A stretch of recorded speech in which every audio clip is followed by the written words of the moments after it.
We often have to transform the food we eat to make it edible. Bar only a few exceptions, food needs to be cleaned, cut up, peeled, and so forth. The list is long. These techniques allow food to be separated and prepared. There are many techniques, for example mechanical.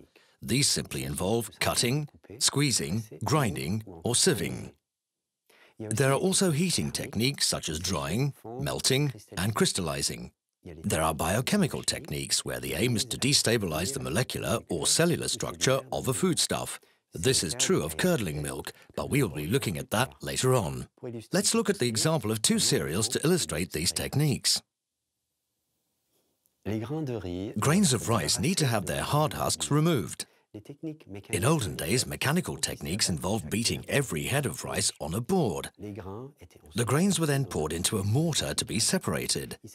They were separated from the husks by being hit by the pestle on its flat side, thus getting rid of outside layers to reveal the white grains below.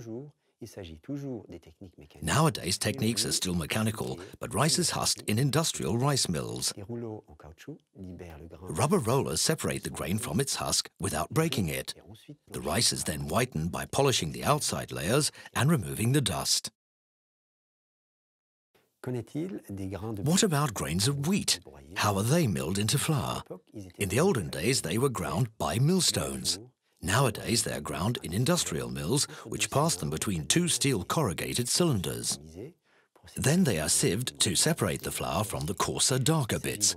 So mechanical techniques are still in operation, alternating between grinding and sieving. In certain cases, preparation techniques may be subject to particular rules belonging to particular cultures. An example of this would be the technique for cutting up raw fish in Japan, or even slaughtering methods for halal or kosher products, which demand that the animal must have its throat cut and have its blood drained out.